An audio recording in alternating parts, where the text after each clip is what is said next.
compétition en karting vous intéresse? Contactez la Fédération Auto-Québec pour connaître le site de compétition le plus près de chez vous. Composez le 252-3052, 252-3052 et joignez les rangs des centaines d'adeptes de karting au Québec. Fédération Auto-Québec, des professionnels à votre service.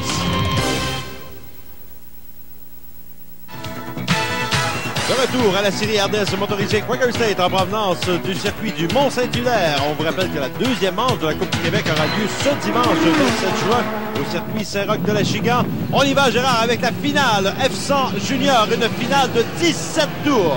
On retrouve 10 jeunes pilotes, il faut mentionner, Denis, des pilotes de 10 à 12 ans dans cette finale. Alors, ils veulent faire l'épreuve.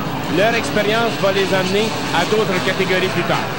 Alors, dès le départ, c'est la carte numéro 86, Jean-Philippe Gervais, qui avait pris la position de commande, qui distance maintenant ses adversaires.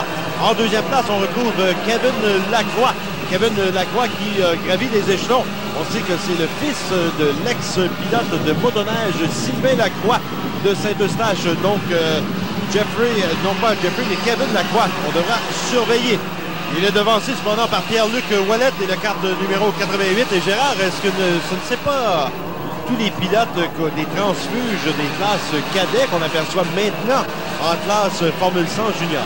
Il faut mentionner la carte numéro 97, Hugo Paquette, qui était en cadet l'an passé. Maintenant, il compétitionne avec son frère, François Paquette. Alors, beaucoup d'ouvrages pour M. Paquette dans cette Formule 100 junior.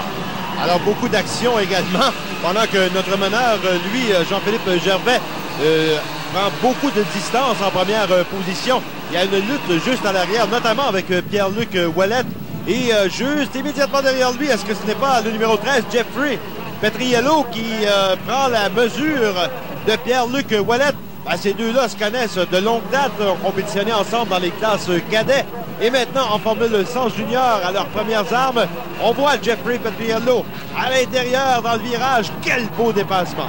Oui, Jeffrey Petriello a profité d'aspiration de son compétiteur Pierre-Luc Ouellet. Il a tout simplement été à l'intérieur et a pris la mesure de Pierre-Luc. Voilà qu'on s'échange cette position, justement. Pierre-Luc Ouellet qui reprend avantage sur Jeffrey Petriello. Est-ce que celui-ci aura pas assez de puissance dans la ligne droite? On verra dans la seconde longue ligne droite, voir ce que ça va donner du côté de Jeffrey Petriello.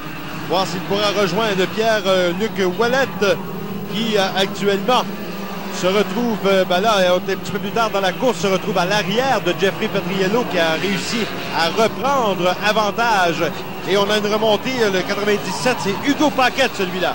Et on peut remarquer aussi le numéro 27, Andrew Ranger, qui est le fils de Robert Ranger, un pilote fort connu sur la terre battue, soit à Granby et Drummond. On a aperçu à 4 cartes de large dans la ligne droite. C'est lui, Andrew Ranger, qui occupe cette position. C'est la 3e place actuellement pour Andrew Ranger, si je ne m'abuse. 3e position. Andrew Ranger qui actuellement bénéficie des judicieux conseils de Yannick Daou.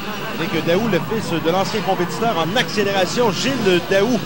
Voilà qu'on revient au meneur, le dossard numéro 86, le meneur de l'épreuve, Jean-Philippe Gervais. On vous rappelle qu'en Formule 100 junior, c'est d'une finale de 17 tours.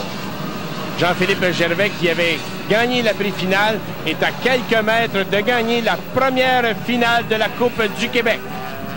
Gagnant donc en F100 junior, dossard numéro 86, Jean-Philippe Gervais. Andrew Ranger, finalement, qui termine en 2e position. Jeffrey Clark en 3e place. Kevin Lacroix et Pierre-Luc Ouellet qui complètent le premier groupe de 5. Alors, une invitation du magazine Sport Moteur pour la 2e manche de la Coupe du Québec de karting. Ça va se passer au circuit Saint-Roch de l'Achigan ce dimanche 27 juin. Cet événement qui, du même coup, sera un prélude au championnat nord-américain qui aura lieu au mois d'août prochain. Et puisqu'on parle de circuit